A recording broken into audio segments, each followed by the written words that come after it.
Ich weiß nur, dass wir jetzt live sind, Corby. Hallo, wir sind live, hallo. Hallo. Also, der Corby hört irgendein Pfeifen, falls irgendjemand von euch auch Pfeifen hört, sagt es mal, weil ich höre kein Pfeifen. Ja, wir sind doch, Cor- wir sind doch schlaue Leute. Also du musst die doch jetzt einfach nur Das mal, stimmt nicht.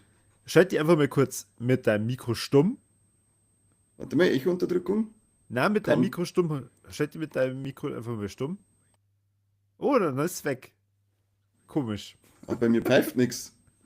Ja, aber, also, wo ist denn dein Mikro? Kannst du das nicht ein bisschen weiter wegstellen oder so? Das mal. Oh, es verändert sich. Okay. Ja. Es ist Aber nicht jetzt auf für. jeden also, ja, es ist jetzt für mich jetzt räklich. Also, ich glaube, du hast ja das mit Absicht gemacht. Ich bin nach 100 Jahren mal wieder im Talkthrough dabei und hast da gedacht, heute quäl ich nur so Na! richtig. Ich habe vorher im Kassettenschmerz habe ich schon ganz groß angekündigt, dass endlich mal der Corby wieder dabei ist. Ich habe einen super Witz im Kassettenschmerz gemacht, weil ich gesagt habe, ich bin ja allein da und es liegt daran, dass gerade die Lauchsaison vorbei ist und deswegen keiner von euch da sein kann. Ha! Verstehst? Weil sie seid alle drei ein Lauch. Uhuhu. Mhm. Okay. Shit is deep, Alter. Nein, ist ja schön, dass du da mal wieder da bist und auch wieder mal gezockt hast. Oder hast schon gezockt? Also du bist jetzt nicht gerade gekommen, dass mir mein Pfeiferl da schlecht redst, sondern du hast auch gezockt. Naja. Naja, sagen wir mal, ich kann über ein paar Spiele reden, aber ob man da jetzt wirklich von leidenschaftlichen Zocken reden kann, stelle ich jetzt mal in Frage. Muss ja nicht leidenschaftlich gewesen sein. Es muss Okay. nur, die Konsole muss auch gewesen sein und du musst einen Controller in der Hand gehabt haben. Also sagen wir mal, Ha, es ist auf jeden Fall gar nicht so dumm, wenn vor allem du anfängst und redst. wo fährst denn du jetzt hin? Ich fahr da Tschüss, weit weg. Gabi. Tschüss. Tschüss. Mit was fange ich an? Ich fange einfach gleich mit meinem größten Paket an, das ich beendet habe. Das habe ich letztes Mal schon angesprochen mit dem Seppi. Und zwar bin ich ja bei Days Gone drinnen gewesen. Habe das jetzt auch mal gespielt. Das habe ich irgendwie schon ewig in der Bibliothek gehabt. Und Habe es lass mich jetzt noch raten, du hast es wieder checkt, du richtig gut beherrscht. überhaupt nicht kapiert, habe meine PlayStation 5 kaputt gehauen. Und erzähle ich jetzt halt von Enslaved auf der PlayStation 3, weil ich jetzt keine PlayStation 5 mehr habe. Nach 60 Stunden habe ich es jetzt halt endlich mal beendet. War dann doch auch positiv überrascht, muss ich sagen, von dem Spiel, weil es doch einen sehr angenehmen Spieleflow irgendwie gehabt hat. Das war so, man macht zwar irgendwie immer das Gleiche dann von Gebiet zu Gebiet, aber es ist da nicht so nervig gewesen, wie es zum Beispiel bei einem Assassin's Creed nervig ist, wenn du Zeug ablaufst. Wo es ja wirklich an dem, unter anderem an dem liegt, dass das Motorradfahren da echt saugut umgesetzt war. Es hat sau viel Spaß gemacht. Ich bin kurz davor gewesen, dass ich mir einen Kutten kaufe und jetzt und eine Zünd ab und jetzt auch sauber durch Simbach Harz. Aber mir ist dann aufgefallen, dass ich nicht mit dem Motorrad fahren kann. Darum lasse ich Weißt das. du noch, wann ich das allererste Mal in unserem Podcast über Days Gone geredet habe? Das ist ewig hier, wahrscheinlich beim Release, oder? Und zwar in unserem allerersten Warlex. Ehrlich? Ja, damit ist damals gespielt. Da schau her. Hast du durchgespielt? Ja, natürlich. Ah, Ich schon. bin auf 100% Trophäe hier, Platin. Ohne Scheiß. Ja, natürlich. Du nicht? Na, Platin habe ich da nicht gemacht, weil ich dann irgendwann keine Lust mehr gehabt habe. Weil, also ich finde es cool, es hat eine coole Geschichte. Shahid Michel Bernard ist da. Schönen guten Tag. Der habe ich halt übrigens schon gewünscht, dass einen Albtraum hat und sie ins Bett scheißt.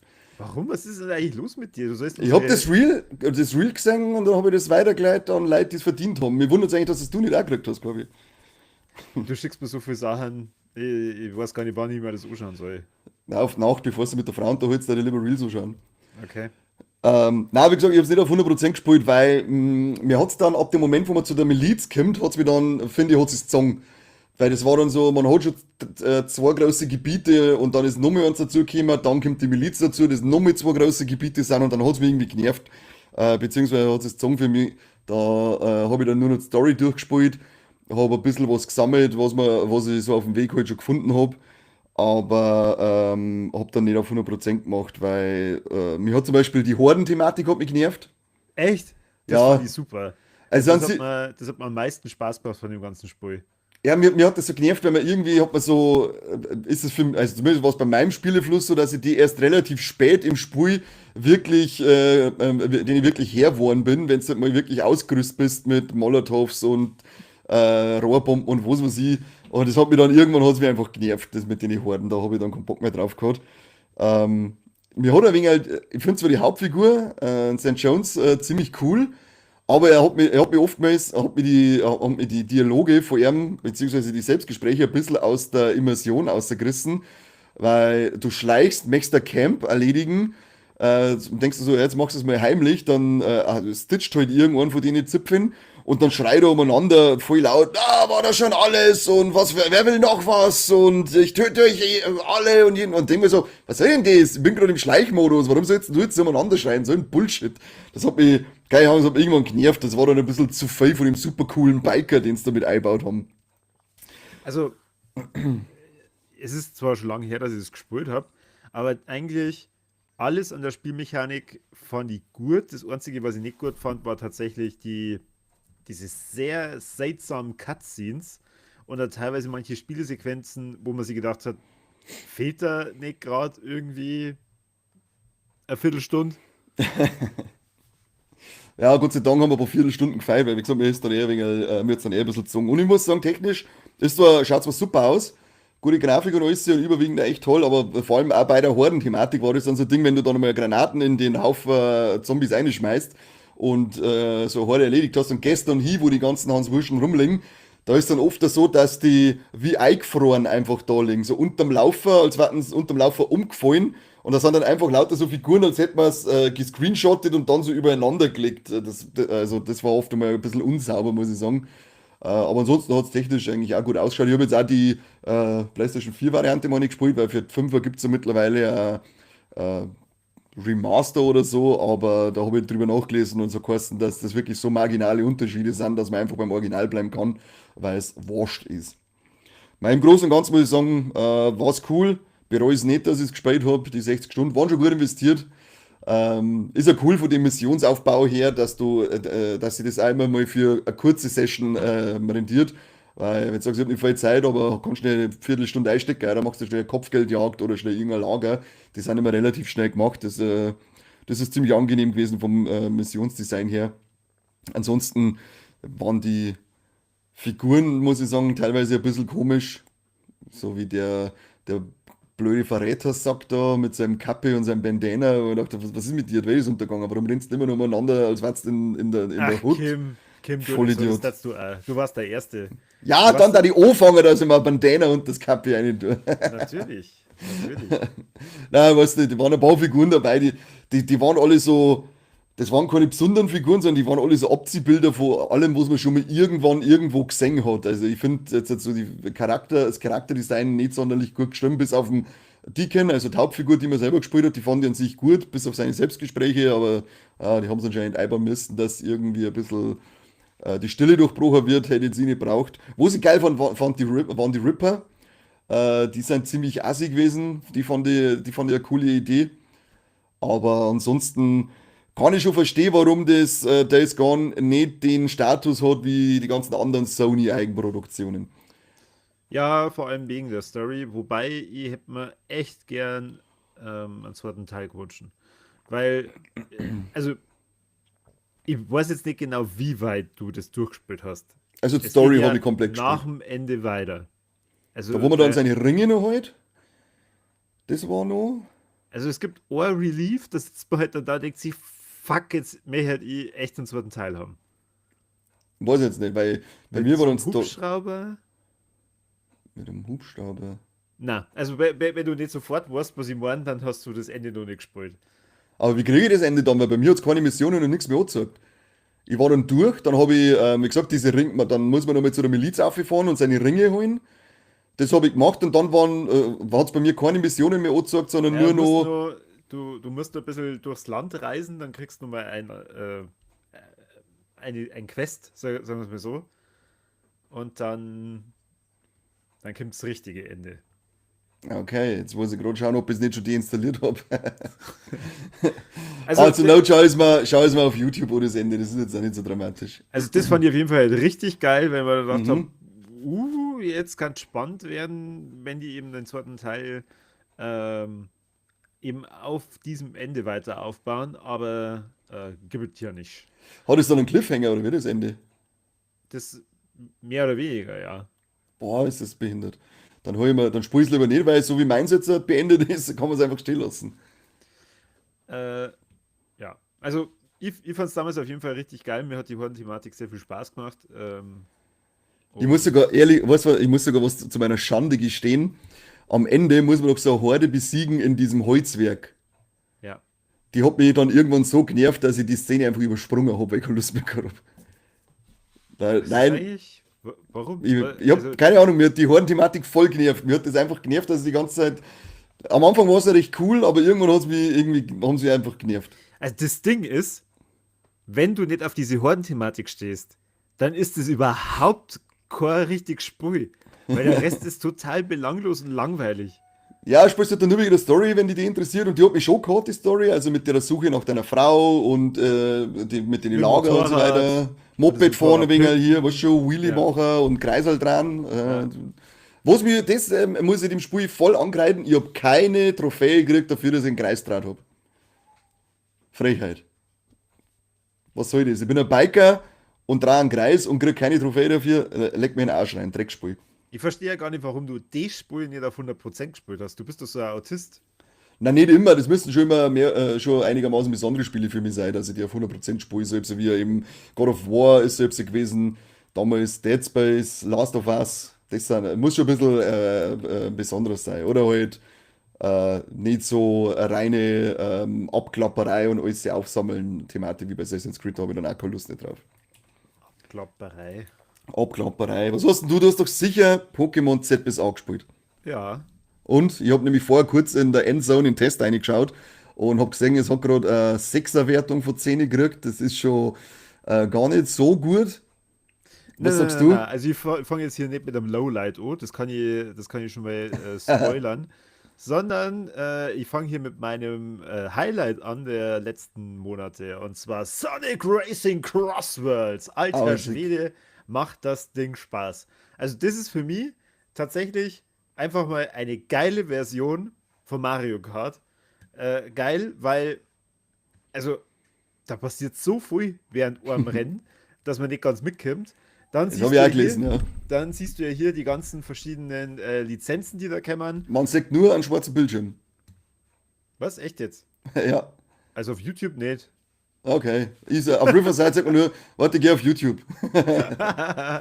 Genau, geh auf YouTube, dann kannst du das Bild auch entsprechend anschauen. Ähm, also Pac-Man wird es nur geben als Mhm. spielbare Charaktere. SpongeBob und Patrick, die sind jetzt in dem Monat rausgekommen. Minecraft war einen Monat davor. Persona 5 und halt lauter verschiedene Sonic-Teile natürlich. Ja. Da sehe ich jetzt nur ein Mega Man und so. Dann ist so eine Anime-Figur dabei, die Hatsune Mako. Die kennst du bestimmt, oder? Na, Hitsune Mako. Mako. Kitsune, der Name sagt mir jetzt Also, schon was, aber ich sehe ja nichts, weil es so klar ist, der Scheiß. der Scheiß. Warte mal, da kann man groß machen. Wo ist denn die Mhm. Anime-Figur? Das ist unscharftes Beutel bei Flippers. Da hier über Drift Across Dimensions. Also, na, die kenne ich nicht. Und weißt du, warum das Ding eigentlich Crossworlds heißt?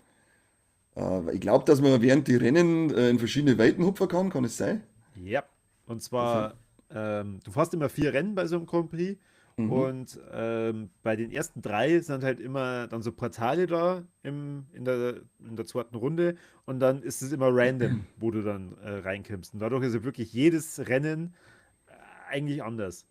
Und das macht richtig viel Bock und da kommen halt dann teilweise immer Situationen zustande, wo du halt dann mal schnell vom ersten Platz zum 12. kommst. Also ich hab's vor kurzem mit mehreren Like gespielt, zu viert an Mhm. einer Konsole und das hat schon richtig Bock gemacht. Also das ist momentan eines meiner absoluten Lieblingsspiele, obwohl ich neben Formel 1 natürlich. Nicht so der Rennspiel-Typ bin. Ich habe es mal kurz angezockt, aber ich habe jetzt auch schon gelesen, dass man sie schon ein wenig einspielen muss, weil eben so viel passiert, dass, darum hat es mir da beim Anzocken damals nicht gefallen. Das war mir ich hab mich überhaupt nicht auskannt und habe mir gedacht, so, ja gut, soll ein Funracer sein, Mario Kart schalte ich ein, voll aus und käme ich sofort aus. Ich müsste dem nochmal eine Chance geben, wo ich dann wirklich ein bisschen mehr spiele damit dann. Ja, spiel da mal Aber mit mir. ja, gehen wir machen wir was aus. Ja, da, hier. Shit, jetzt ist der Dragon Cry da. Habe ich der fast vergessen, dass der Talkthrough auch noch ist. Fast vergessen. Vor einer Dreiviertelstunde habe ich es im Kassettenschmerz gesagt. Kruzifix, Hirn wie der siebter Kerl. Hi Philipp. Ja, also da können wir ja gern mal irgendwie hier Streaming-technisch was machen, Ja, weil das da die cool finden zum Streamen, so ein Funracer-Abend. ja, Da war es halt auch cool, wenn irgendjemand von uns endlich mal Switch 2 kaufen hat und sie dann Kirby Air nein, Riders dazu holt, nein. dann hätte man 3 Funracer, mit denen wir spielen können, aber dafür sollte die Switch 2 halt eigentlich mal 100 € billiger werden oder so. In dem Spiel, in Sonic Racing Crossworlds, hast du ja mehrere verschiedene Welten drin. Das reicht vollkommen für einen Abend. Okay. Also Ja. kauft man nicht extra für einen Streaming-Abend der Switch 2. Na, da darf ich mal drauf verzichten. Oh Mann. Ja, Hey, da gibt's gleich mal einen Zehner vom Dragon Cry, weil der Corby da ist. Schon hier. Potato, Baby, Potato. Schau, kaum sagt der Kani, er möchte hier ein Switch 2. Gibt schon ein Zehntel davon, nicht schlecht. Passt. Der Zehner ist jetzt der Grundstein für die Ersparnisse einer Switch 2. Ja, dann vielen, vielen Dank, Philipp. Das ist sehr lieb von dir. Du musst musst immer Potato geben. Immer wenn es Spenden gibt, gibt's ein Potato. So, hier ganz eine fette. Ah, richtig fette. Ja. Ja, Switch 2 mit das prinzipiell immer wieder mal Sticker, dass ich sage, ich hol mir eine, aber es ist echt nur so mau an wirklich exklusive Spiele, dass ich sage, wirklich rentieren tut es selber nicht, weil du hast halt, ja, was jetzt ein Mario Kart World, Donkey Kong Bonanza, jetzt halt noch als Fundraiser, wenn wir schon bei dem Thema sind, dieses Kirby Air Riders, ich weiß nicht, hast du das auf dem Gamecube gespielt? Da gab es den nämlich schon mal, ich habe das auch überhaupt nicht kennt. Und das schaut aber auch sehr spaßig aus, das Ding. Und ja, gut, im Dezember dann, jetzt kommt dann noch Metroid Prime 4. Das war halt so mein Zugpferd, was mich fast dazu bewegen kann, mir gleich eine Switch 2 zu holen, weil ich die ersten 3 Teile geliebt habe auf dem Gamecube und auf der Wii. Und habe mir vorher nur schnell, da gab es glaube ich, ich weiß jetzt nicht, ob es ein Direct war oder ob es irgendein einfach nur Trailer war, aber da gab es das 7-Minuten-Video und jetzt hast du jetzt so Psy-Kräfte dazu, mehrere NPCs da mit drinnen, damit ein bisschen mehr Dynamik reinkommt, weil sonst bist du eigentlich immer nur ein Lore gewesen. Es schaut schon ziemlich geil aus, das Metroid Prime 4, aber es ist trotzdem nur eigentlich zu wenig dafür, dass ich mal diese Konsole was kosten?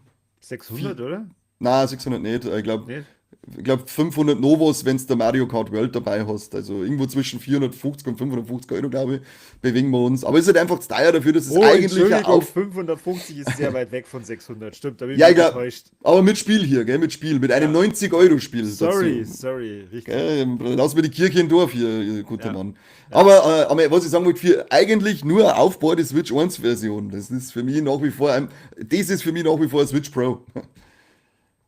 Aber naja, irgendwann kommt schon noch einmal zu mir die Nasch. Für mich wird es erst spannend, wenn da ein neues Zelda rauskommt. Aber ansonsten muss ich echt sagen, irgendwie in letzter Zeit alles, was so diese Standard-Nintendo-Marken sind, das ödet mich so dermaßen an. Also es ist brutal. Wir haben ja auch, da vor kurzem, da haben wir so eine Party gespielt. Wie heißt das? Mario Party Jumble, keine Ahnung. Jamboree, ja. Boah, also es war die längste Dreiviertelstunde meines Lebens und es war so unglaublich langweilig. Und Da vor allem ist es muss, ja, es ist so beliebig, weil zum Schluss werden dann einfach wieder diese Sterne willkürlich an irgendjemanden verteilt, der die kannst du überhaupt, ausschalten. Da ja, musst du die Bonussterne ausschalten. Aber du hast schon recht. Also wenn, dann müsstest ich hab das auch daheim. Ich glaube, es gibt da 3 Mario-Partys auf der Switch. Und wenn, dann, glaube ich, brauchst du das Mario Party All-Stars. Das ist nämlich eher so, wie es früher war. Das ist schön kurz und knackig, weil du hast ja, ich glaube, da ist die kürzeste Runden wirklich auf eine halbe Stunde durchballert. war, Und das lassen wir durchgehen. wie hieß denn der Teil, wo du mit dem Floß dann einem Team was machen kannst, wo du Das, von Minispiel zu Minispiel gehst? ja, das glaube ich war der Teil vor All-Stars. War das Mario Party 11 oder so dann? Das war nur gut. Da hast du dich aber bewegen müssen und so. Da hat man das Gefühl gehabt, okay, man tut ein bisschen was. Da war aber auch nur der Floßpart richtig gut.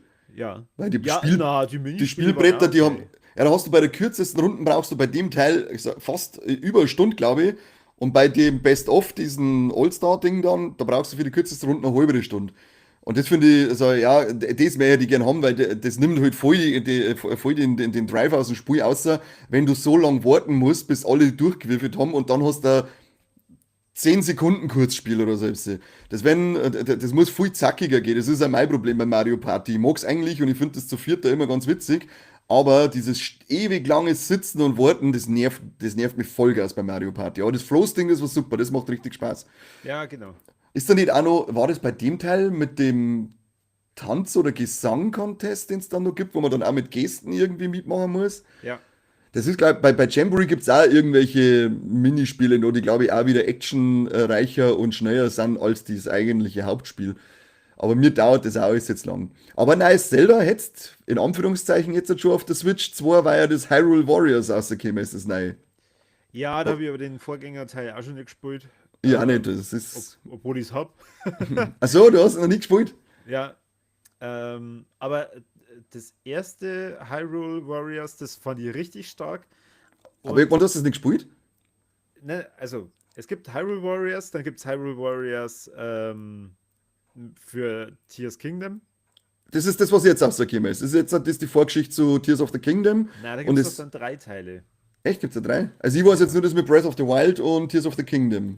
Praktisch, die Vorgeschichten nicht sein. Hyrule Warrior. Zeit Philipp der Verheerung, mein ich. Aha. Also, das erste heißt nur Hyrule Warriors. Das zweite Ah, heißt Zeit der Verheerung. Das ist der Vorgänger, das habe ich jetzt noch nicht gespielt. Und das, was du jetzt meinst, ist das Chronik der Versiegelung. ja, genau. Ja, ja. Obwohl, also, wenn dieses, wenn man da ein vernünftiges Trophäensystem hätte, Nintendo, Mhm. dann würde mir das auch mehr Spaß machen. Aber wenn ich das Gefühl habe, okay, ich muss da 300 Stunden reinstecken, damit ich dann in dem Spiel eine Prozentzahl sehen kann, nee. Ja, ja, das Einzige, was mich an den Hyrule Warriors, an dem jetzigen und dem Vorgängerteil eben interessieren wird, weil es ja Kanon sind und zu die Geschichten von Breath of the Wild und Tears of the Kingdom dazugehören. Und bei dem jetzigen habe ich gelesen, dass es anscheinend eine sehr emotionale Geschichte erzählen soll. Ähm, aber ansonsten, meine ich, ist es sehr repetitiv, was die Missionen und so weiter angeht. Und ich habe auch Dynasty Warriors mal auf dem Game Boy Advance gespielt und denke mir so, ja, es war halt wirklich nur die Geschichte, die mich interessiert hat, weil das Gameplay ist nicht meins. Das ist mir zu fad. Was heißt zu fad? Einfach nur durchrennen und schnetzeln, da habe ich nicht so viel Lust drauf. Ich werde mir vielleicht mal so eine Geschichtszusammenfassung oder vielleicht die Zwischensequenzen als Video oder so anschauen. Aber du hättest zumindest, wie du gesagt hast, ein neues Zelda schon mal. Ja, aber das zählt für mich nicht. Das meine ich Ja, nur. für mich auch nicht. Für mich auch Und nicht.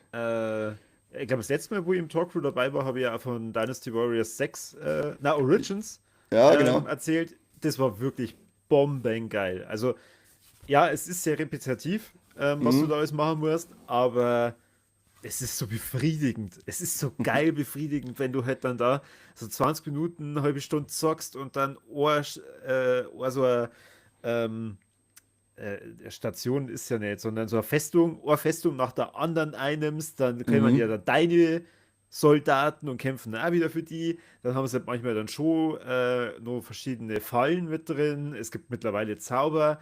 Auch die anderen Lords, da musst du immer aufpassen, dass deine anderen Lords nicht gerade irgendwie niedergemetzelt oder vergewaltigt werden. Und Vergewaltigt auch noch. ja, also halt mit Waffen. Und Das ist ja noch schlimmer. Und das hat mir schon immer tierisch viel Spaß gemacht. Und das natürlich in dem The Legend of Zelda Setting schon cool. Ist schon cool. Ja, dann hol Wobei, ich's mal halt.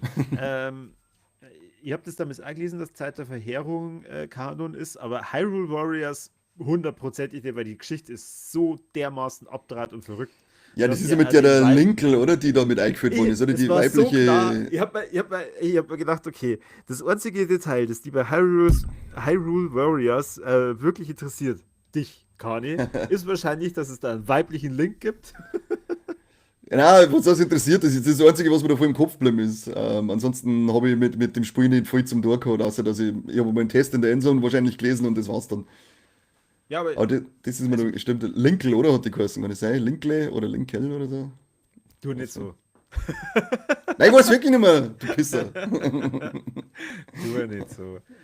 Ja, aber neues Ja. Zelda, ist eh schon lang überfällig. Hey. Das nervt mich ja auf Vollgas. Da ist ja nichts angekündigt. Also genauso wie ein neues Mario war auch überfällig. Wir haben ein 3D-Mario. Das letzte war Mario Odyssey zum Start von der Switch 2017. Das sind jetzt bald 10 Jahre her, dass wir ein richtiges 3D-Jump'n'Run gekriegt haben von Mario. Gut, sind wir jetzt eh mit Bonanza erst einmal versorgt worden, aber ich möchte, wenn es diese Titel dann einmal gibt, dann sage ich ja, jetzt halt her mit der Switch 2. Oder irgendein geiles Remake vom alten Zelda, also Ocarina of Time oder Majora's Mask, mal in so Boah, einer Majora's richtig Mask. fetten Grafik, das war halt geil. Wir haben es zwar schon auf dem 3DS gehabt, das ist schön und gut, aber ich möchte es auf einem großen Bildschirm in einer fetten Grafik spielen. Das war halt, das waren Zugpferde für mich, und ich sage, ja, jetzt halt hol ich es mir.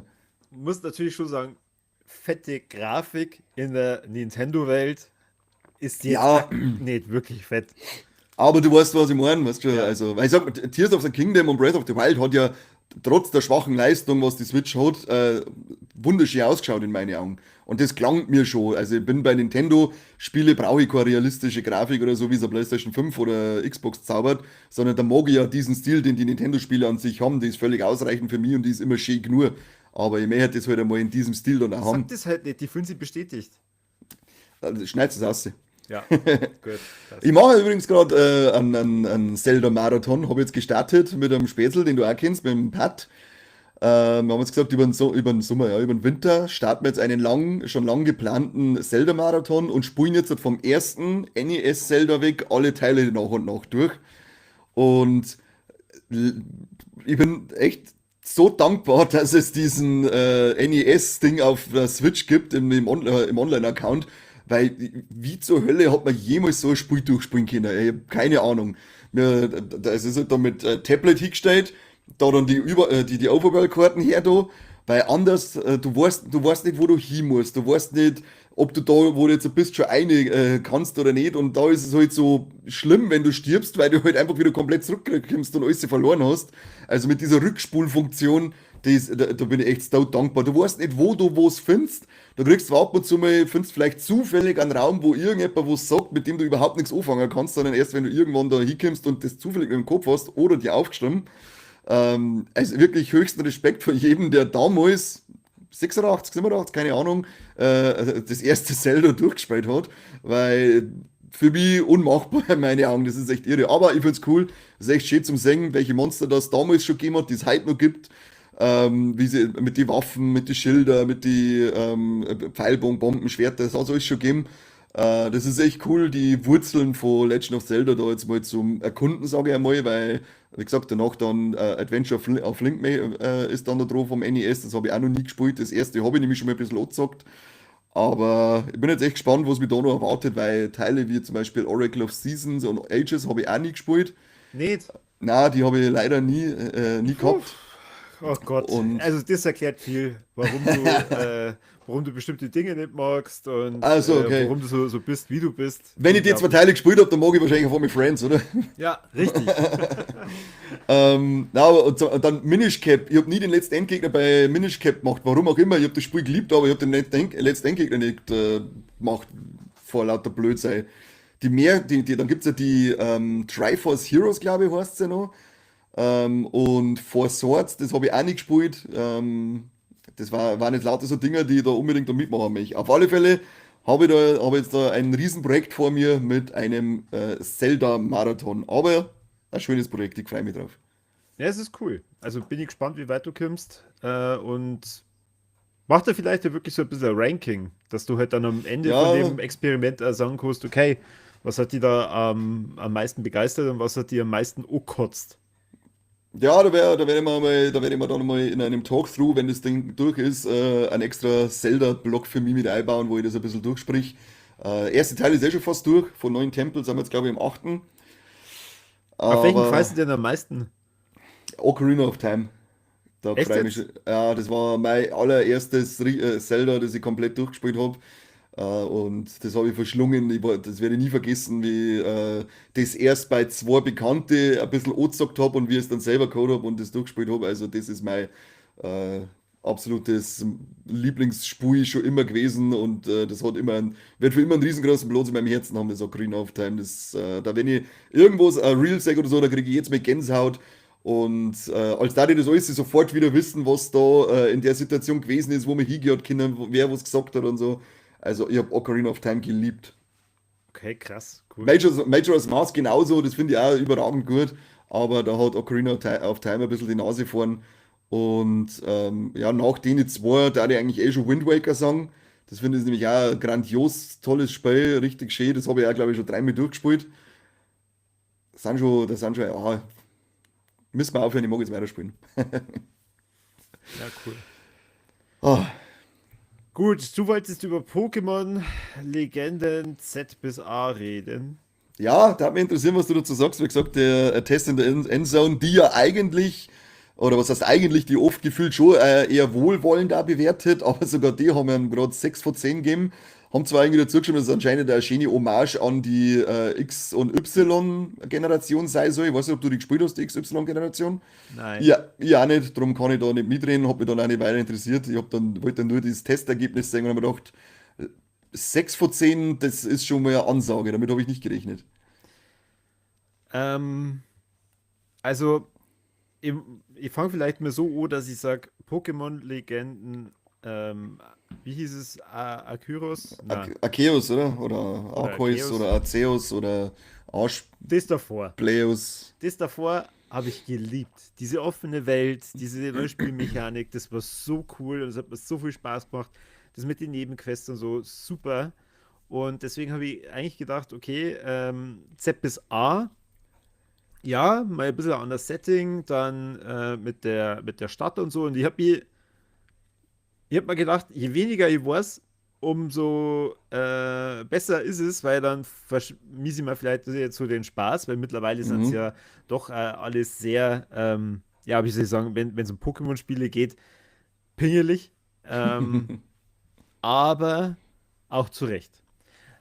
Also, du hast es ja gerade schon gesagt, es behandelt ja diese Generation X und Y. Und es ist ja irgendwie ein Remake oder irgendwie eine Fortsetzung auch von den damaligen Teilen. Also eher Fortsetzungen, dann geremaked ist es normal nicht. Aber es ist, glaube ich, ein Start aus der Generation außer, oder? Ja. Ist es Illumina Und da City? kämen, Charaktere aus dem Spiel vor. Mhm. Und wenn man nichts mit diesem Spiel anfangen kann, zumindest ist so mein Gefühl, dann holt ihr das alles halt auch nicht so richtig ab. Ich finde es wahnsinnig limitierend. Also wirklich wahnsinnig. Da bin Mhm. ich echt enttäuscht. Das Ding hat 60 € gekostet. Und ich habe eine Spielwelt, die gefühlt kleiner ist wie in einem Handygame. Ohne Scheiß. Also, Aber du ich. 4 Tage und Nachtwechsel, gell? Also hast du die Ja. Spielwelt ja praktisch doppelt. Das ist wieder Untergrund in Tears of the Kingdom. Ja. Also, so die Kritik, die es ja ganz oft hast mit, ja, es gibt immer nur keine Vertonung und die ganzen Charaktere, also die Menschen haben immer den gleichen Gesichtsausdruck. Ja, also jetzt musst du am Ende mal die Kirche im Dorf lassen. Es ist Pokémon, also Ja, brauche ja nicht unbedingt eine Vertonung. Das ist ja, wie bei Zelda, sage ich schon fast, da brauche ich jetzt auch keine Vertonung. Das ist ein nice to have, wie bei die letzten zwei Teile das eben war. Aber funktioniert auch ohne Vertonung, weil das hat ja immer ein Stück von dem Charme von die Spiele ausgemacht, finde ich. ja. Ähm, aber also mehr wie 3 Stunden habe ich da nicht reingesteckt, weil So schlimm. irgendwann es ist ja stinklangweilig. Also es hat eben nicht diese offene Welt und das hat mir halt jetzt davor immer echt viel Spaß gemacht. Also Schwert und Schild fand ich erst super. Mhm. Dann, wie schon gesagt, Arceus, richtig geil. Jetzt das, was dazwischen war, Purpur und Schieß mich Karmesin, tot. oder? Kann das sein? Karmesin, Puppe? genau, Ja. Karmesin und Purpur. Ja, hab ich auch angefangen, aber das war mir dann zu kindlich. Also, weiß ich nicht, das hat mich halt dann als Erwachsener gar nicht abgeholt. Mhm. Und das, wenn sie es jetzt für 20 € rausgehauen hätten, okay, Als cool. DLC, oder? Für, okay, von mir aus. Für was steht Ja, eigentlich das oder ZBSA? Ist das irgendwie ähm, erklärt? ja, du kommst in dieser Stadt und wirst dann gleich mal angegriffen, weil da gibt es ein Turnier, eben, du musst die vom Rang Z Ist wie in zum Simbach, Rang wenn du da A, kommst, wirst du auch sofort angegriffen. genau, du musst dich vom Rang Z zum Rang A vorkämpfen. Ah, Genau, und dann wirst du halt dann da nicht Pokémon-Weltmeister, sondern wirst halt dann A-Champion. jetzt, da gibt es dann. Ich habe die ganze Zeit schon gefragt, was das Z bis A soll. Ja. Ja, mich spricht das Dann, auch überhaupt nicht an, muss ich sagen. Auch wenn ich äh, Pokémon an sich eigentlich mag, aber die Spiele, die reizen echt überhaupt nichts mehr bei mir. Außer wenn es zum Beispiel, ich glaube, das Einzige, mit dem es mir reizen kannten, war jetzt ein Remake von der zweiten Generation, so wie Let's Go von der ersten. Da war ich sofort dabei aus Nostalgie. Oder wenn es ein neues Snap war, da war ich auch wieder dabei. Oder wenn sie eine neue Generation machen und fügen endlich einen Schwierigkeitsgrad ein und sagen, okay, der normale Standard ist für die Jungen, für das die Hauptzielgruppe ist, aber für alle, die damit aufgewachsen sind und halt jetzt so alt sind wie wir und das aber noch gerne spielen hatten und aber Herausforderungen wollen, für die gibt es jetzt einen schwierigeren Modus. Dann war da ich sagen, okay, jetzt schnapp es mir mal wieder, jetzt habe ich mal Bock drauf. Weil es ist halt, ich glaube, du hast es vorher eh schon mal gesagt, so kindlich und halt auch von der Schwierigkeit her so verschissen einfach, dass du einfach durchmarschierst und nicht wirklich, die einzige Herausforderung ist eigentlich dann Sitzfleisch zum haben, dass man alles sammelt, alle Viecher findet und sammelt. ja, richtig. Also, ich verstehe sie ja nicht. Sie verklagen fleißig Palworld, dass die einer nicht die Mechaniken klauen, aber dass sie mal was davon lernen und sie denken, ja, okay, anscheinend kommt das ja an, auch mal für Erwachsene. Also, sie müssen ja die, sofort Pokémon mit Waffen machen, Na, aber, das, aber halt mal Pokémon in einem erwachseneren Setting. Ich meine, wir sind alle damit aufgewachsen. Natürlich, da die mal das dann auch kaufen. ja, Logo. Und wie gesagt, ein bisschen fordern da einfach diese, weil die Kämpfe, die sind ja irgendwann, brauchst eigentlich nur noch ein Pokémon, mehr oder weniger, und dann kannst du durchheizen, was du möchtest. Also ein bisschen mehr Forderung war schon ganz cool, da kann man schon ein wenig was machen, aber gefühlt ruhen sie die schon arg auf dem Erfolg der Marke aus, weil das schlägt sich für mich halt auch in der Grafik nieder, die ja auch immer wieder bemängelt wird seit den letzten Generationen. Und man kann natürlich damit argumentieren, dass man sagt, die ist da nicht so wichtig. Nein, ist sie ja nicht, aber man merkt halt einfach, dass sie das wissen, dass es vollkommen wurscht ist, was sie dann, das Ding verkauft sie, weil Pokémon draufsteht und darum machen sie es so. Und das finde ich halt mittlerweile ziemlich nervig. Darum hol ich mir da nichts von denen Spiele, außer es da sowas käme, wie zuletzt, wie ich jetzt gerade erst gesagt habe. Und wie schon gesagt, für 20 Euro, ja, können wir mitnehmen, aber nicht für 60. So Auf, nicht. auf gar keinen Fall. Macht's nicht den gleichen Fehler wie ich. Ja, was hat es eigentlich für neue Mechaniken? Weil irgendwas habe ich gelesen, dass es doch ein paar neue Mechaniken an sich Ja, mitbringt, also aber die, die Kampfmechanik ist neu. In dem Sinne, was nur Digimon World. nee, habe ich nie gespielt, ich habe nie ein Digimon-Spiel gespielt. So Gott, das erklärt so viel. Wie schon gesagt, Äh, warum du so bist, wie du bist. muss ich das auch noch spielen, dann mag ich erst recht Friends. Also, Digimon World ist Weltklasse. Okay, Und habe ich nicht gewusst. da, wenn da Digimon gegeneinander kämpfen, dann bist du mehr oder weniger nur als wirklich Trainer dabei. Mhm, Also, natürlich, du kannst schon ein paar Attacken angeben, aber in Echtzeit laufen die halt dann um sich rum und du musst halt dann schauen, okay, mal ausweichen, anfeuern und sowas. Und sowas ähnliches haben sie jetzt da bei Pokémon gemacht. Also es gibt nicht mal mhm, diese Wartesequenzen, sondern du machst Aquaknarre, dann musst du irgendwie 2 Sekunden warten, dann kannst du wieder Aquaknarre machen. Und in der okay. Zwischenzeit kann aber halt der Gegner auch angreifen. Und der kann nicht nur dein Pokémon angreifen, sondern auch dich selbst. Was soll das? Und es kann sein, dass du selber K.O. gehst und dann hast verloren. Also dein Pokémon ohne du kann K.O. gehen. Ja. Ist das die einzige Neuerung dann, oder? Weil irgendwas habe ich noch Reicht ja gesagt, das nicht? ja, Entschuldigung. Irgendwann sie trauen sich ein bisschen mehr.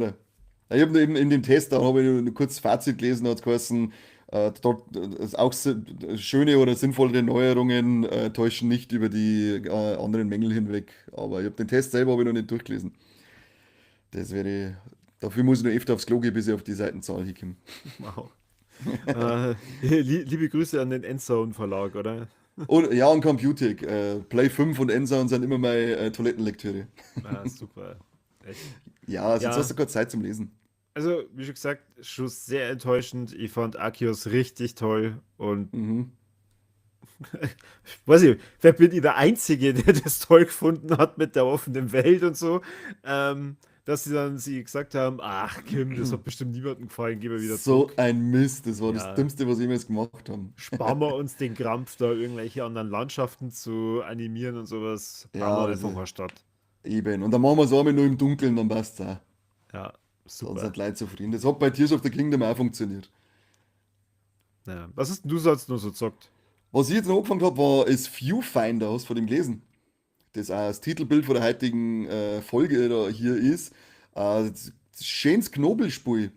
Da bist du, gibst du so einen Teleporter und dann bist du in so einer komischen Umgebung, sag ich jetzt einfach mal, nimmst den Beutel auf und das Beutel sagt dir dann, keine Ahnung, wenn man jetzt so bei dir zum Beispiel hinten hinschaut, dann sagt man auf dem Beutel dein Regal, aber irgendwas ist ein wenig anders. Und dann kannst du das praktisch hinhalten und da dann hinfixieren und dann eröffnet sich da ein neuer Weg. Und es ist einfach nur ein ganz gemütliches, ruhiges, schönes Rätselspiel, wo du immer Wege aus den Level ausfinden musst. Du hast zwar ein paar Kleinigkeiten zum Sammeln, wie so Quietschenten oder so Mist, aber die machen da jetzt nicht wirklich einen Reiz. Sondern da ist wirklich das rauszufinden, wie geht es jetzt weiter, wo muss ich entlang gehen. Habe ich einfach mal so zum Spaß ausprobiert und es macht unglaublich viel Spaß. Es ist auch voll entspannend, es ist ganz, ganz leise. Der Score ist auch ganz dezent nur im Hintergrund. Ab und zu findest du mal vielleicht was, ein Schallplattenspieler oder selbst, wo da ein bisschen was erzählt wird. Oder die Figur, die Stimme, die da halt immer ein bisschen im Hintergrund erklärt, schmatzt mal kurz mit dir. Die Grafik ist auch ganz zweckdienlich, sage ich jetzt mal. Die reißt keine Engine-Bäume aus, sage ich mal, sondern ist wirklich ganz, ganz dezent gehalten. Du kriegst irgendwann kommt so komische fette Katzen oder her, da haben sie mir eh schon gehabt. Eine komische fette Katze, die dann rumführt. Ich habe es jetzt mal 2 Stunden oder so gespielt. Und das ist auch wieder was, das man immer wieder dazwischen mal gemütlich einschmeißen kann. Das war jetzt halt in die PlayStation Plus-Ding, also in die Gratis-Spiele, die monatlichen war es, glaube ich, den oder letzten Monat dabei. Ich weiß jetzt gar nicht, was dabei war. Aber kann ich nur empfehlen, wer mal zwischendurch Lust hat auf ein bisschen Entspannung und dazu ein bisschen Knobeln. Viewfinder ist da genau das Richtige in meinen Augen. Okay. Also habe ich noch gar nicht wahrgenommen, aber klingt spaßig. Ja, ich habe es auch nur über den Test, ich glaube in der Play 5 war ein kleiner Test drinnen und da habe ich mir schon gedacht, hey, das liest sich interessant, aber dann habe ich es wieder vergessen und jetzt war es eben, wie gesagt, in die Gratis-Spiele dabei. Dachte, du kehrst mal ab in die Bibliothek. In die Und, Bibel. und da ich dann mit Days Gone fertig war, habe ich mir gedacht, jetzt fangst du das nächste an und hab dann Viewfinder eine da, aber Viewfinder ist ja kein wirklich füllendes Spiel, sondern eher was für zwischendurch einmal ein wenig zum Entspannen, wie gesagt, so wie New Pokémon Snap einfach. Kurze, gemütliche Runden, eine halbe Stunde oder so und dann klang es wieder. Okay. Auf was ich mich freue, was aber bestimmt nicht entspannen wird, ist folgendes. Anno 117. Das ist ja Auch jetzt witzig. vor kurzem rausgekommen. Ist Mhm. vielleicht möglicherweise ein Grund, warum der Seppi nicht dabei ist. Eventuell, da werden uns vielleicht im Dezember Talkthrough ein bisschen was verzeihen. Ja, der Amadeus, ein Kumpel und Kollege von mir, der ist schon seit Release in diesem römischen, in dieser Kerker? römischen Stadt gefangen. Er hat gemeint, er hat jetzt schon über 90 Stunden mittlerweile reingesteckt und er hat natürlich nicht mit der Kampagne angefangen, weil Kampagne bei Anno, das ist was für Loser. Also Was tut sofort man in den dann? Endlosmodus reingeht. Also da baut man dann im Endlosmodus baut man einfach die ganze Zeit auf, oder wie? Hast du schon mal Anno gespielt? Na, die einzige Simulation, die ich bisher in der Richtung gespielt habe, war immer Age of Empires und Age of Empires 2. Ansonsten habe ich nie sowas gespielt. Also, bei Anno landest du auf einer Insel und das ist dann deine Insel, die baust du dann aus, im Sinne von, okay, du brauchst halt dann deine Landwirtschaft, du brauchst dann bestimmte Mhm. Luxusgegenstände, dass deine Bevölkerung dann sich auch entsprechend weiterentwickelt und dann irgendwann baust du halt noch Universitäten und lauter sowas. Und das ist natürlich in diesem römischen Setting schon richtig cool, weil sagen wir mal, die haben ja damals ein riesiges Netzwerk gehabt aus allem Möglichen. Und da gibt es so mehrere andere Inseln. Hier sieht man es ganz klein auf dieser Minimap, wo halt dann natürlich auch andere Parteien sind. Und ab einem Okay. bestimmten Zeitpunkt greifen die dich halt auch an. Oder du treibst Handel mit denen. Mhm. Und also das Anno macht halt vor allem so viel Charme aus, weil es halt ein richtig geiler Wirtschaftssimulator ist. Und jetzt bei dem Teil ist das Besondere, in der Vergangenheit hast du dich immer nur über Schiffe angegriffen oder dann über Luftschiffe. Mhm. Und bei Anno 117 sind jetzt zum allerersten Mal der Bodentruppen mit dabei. Okay. Ähm, Was bei Anno halt jetzt gerade in dem Vorgänger immer herausgestochen hat, waren die verschiedenen Welten, die es dann gab. Also ich glaube, bei Anno 1800 waren es 4 oder 5 verschiedene Welten, also wirklich verschiedene Kontinente, wo du Mhm. dann ja immer die Inseln anders bebauen musst. Dann kriegst du natürlich auch andere Rohstoffe, ähm, aber in Afrika musst du natürlich ganz anders wirtschaften und erstmal so Wasserbahnen bauen, wie wenn du Aha. halt dann in Spanien bist oder halt Okay. in England oder in der Antarktis.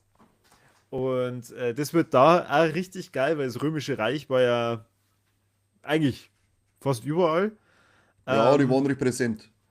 und ich glaube, jetzt aktuell ist eben neben Italien selber auch noch England mit dabei. Ähm, und es sind schon ganz viele DLCs angeblich in der Mache. Das hat sie nämlich bei Anno 1800 auch über Jahre gezogen. Also da gab es, weiß nicht, 10 DLCs oder so. Okay. Und das wird da bestimmt richtig cool. Also ich habe voll Bock drauf. Ich habe jetzt mit Absicht am Anfang nur ein bisschen gewartet, weil ich mir gedacht habe, okay, meistens sind ja so Kinderkrankheiten nur dabei, so die ersten Bugs. Und ja, Ja, und es ist ein da. Ubisoft-Spiel, sage ich gerade, also das ist sowieso gefährlich. Aber da oben steht eh schon was bei DLC, oder ist es allgemein dann der Dropdown? Ist jetzt nicht für Anno. Das Ah, ist okay. allgemein. Schau, Ah, du bist im da Ubisoft kannst du Store, da, jetzt sag ich's, ja. da austoben. Und hier ist eben Anno 1800. Mhm.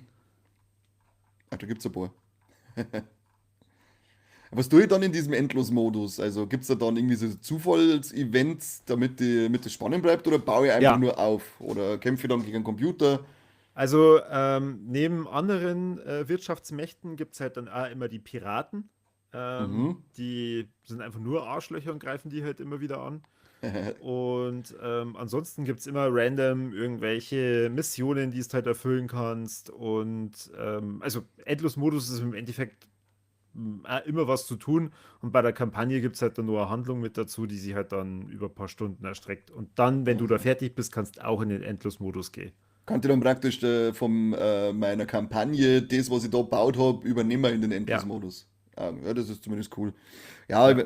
es hat mir zwar, bin zwar bei solchen Spielen nicht abgeneigt, aber die sind mir zu zeitintensiv, glaube ich, solche Dinge. Weil ich weiß, was ich früher in Age of Empires, was ich da Zeit eingeballert habe. Und das, glaube ich, mag ich mir heutzutage nicht mehr oder. Dafür habe ich zwei andere Spiele, die ich gern spielen darf.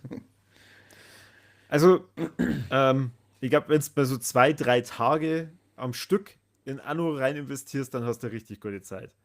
Ah, Und warten wir mal, was der Seppi im Dezember verzeiht davon. ja, gut, wenn man, wenn man ein Stück weit gezwungen ist, da extrem viel Zeit reinzustecken und alles zu hinterfragen, naja. Ja, also ich kann schon mal Spoilerwarnung rausgeben. Ich glaube, er ist nicht so begeistert von dem Spiel. Aber Er ist Sepp ist aber, ja auch ein schlechter Spieler, das muss man auch dazu sagen. er ist nicht unbedingt ein schlechter Spieler, Ja, ja. sondern Strategiespiele sind halt auch einfach nicht sein Ding. Und ein schlechter Spieler. Ich habe ihn schon spielen gesehen, also das kann er nicht gut. Ja, So spielt er ungefähr. bist du. Ach, bist du nett. Ja, fein, ich bin immer nicht. Kann er auch nichts dafür, wenn er Gicht hinter hat. Ja. Mortal Kombat 1 habe ich endlich angefangen. Ich hab's gekauft. Das Ich war's. war auch jetzt bei den Gratisspielen dabei von der Zeit, aber gedacht, ha, jetzt kehr's mir. Ist aber Echt? cool. Ach so, bist du auf einer höheren PlayStation Plus Stufe oder was? Die mittlere habe ich. Ah, okay. Na, ich bin nur auf dem Basic Basis, Ja, keine Ahnung. und ich glaube, die mittlere ist es dann Essentials oder selbst und dann der Premium. Keine Ahnung. Auf alle Fälle die mittlere. Und ja, ist cool. Gewohnt, geiles Kampfsystem.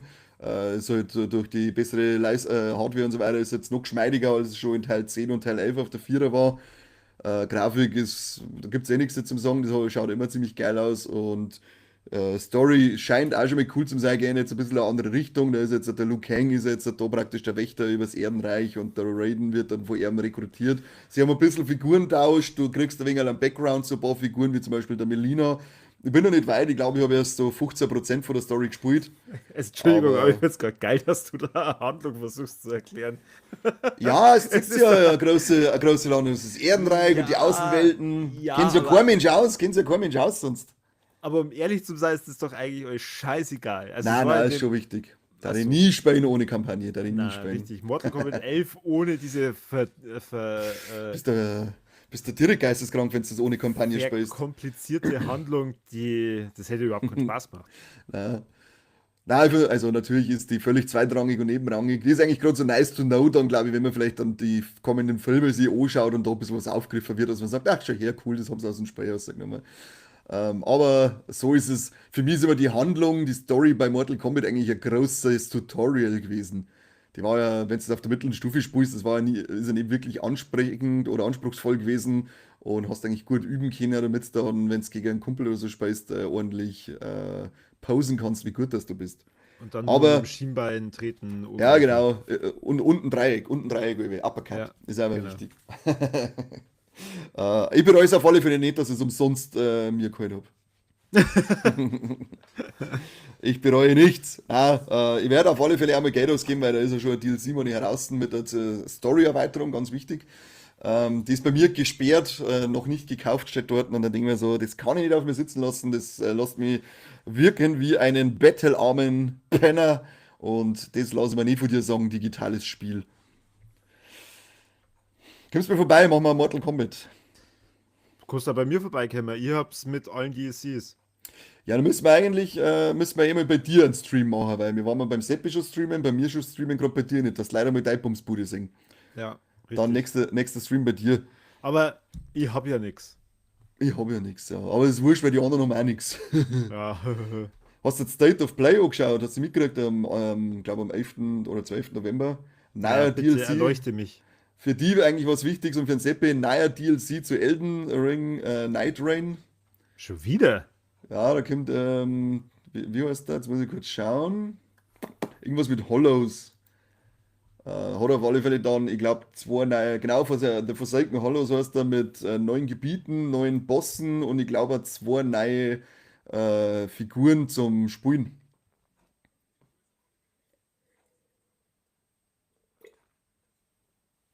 Hoffentlich war das richtig lautes Schlucke. Also Night Rain ist doch ein DLC. Und da haben sie jetzt nochmal Ja, auf Night Rain den. ist, nein, ist Night Rain selber auch DLC oder Night Rain ist die Multiplayer-Ding, oder? Ja, aber. Also ich muss mal Elden Ring kaufen und dann kann ich mir Night Rain dazu kaufen. Aber zu Elden Ring gibt es sogar einen anderen DLC. Habt ihr nicht, du und der Seppi mal davon Nein, geschmatzt? das ist Night Rain. Glaube ich nichts. Ich bin mir ziemlich sicher. Ich glaube, dass du lügst. Okay. Pass auf, ich google das jetzt einmal, weil du kennst dich überhaupt nicht aus. Du hast da noch nie Epic gespielt in deinem Leben. Elden Ring. Ja, vor allem, was ist mit den Leuten der Community los? Keiner hilft uns. Ja, Die lassen es jetzt wieder dastehen wie Vollidioten. da Shadow of the Earth Tree war doch der DLC für Elden Ring und Night Rain ist diese Multiplayer-Ding, wo man dann, ich glaube, immer zu dritt oder so losziehen hat können. Und für dieses Night Rain ist jetzt dieser DLC, der Forsaken, so, Sepp, ich weiß schon. God Das ist ja. Forsaken wird so geheißen, jetzt habe ich schon wieder, nicht mehr schon wieder verloren, wie das Scheißding geheißen hat. Der Forsaken Hollows in Gottes Namen.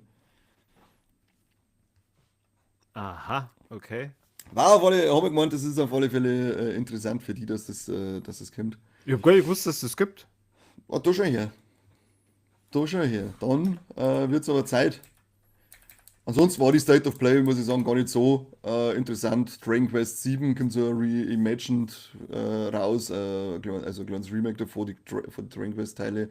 Was ich cool gefunden habe, was gut ausschaut, ist Broken Lore. Ich weiß nicht, sagt dir das Broken Lore irgendetwas?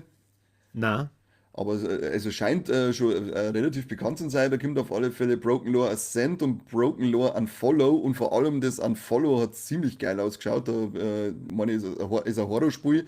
befasst sich mit Social Media und du hast mal nur dein Handy und dein Social Media am Handy im Spiel, mit dem du dann irgendwie da durchkommst.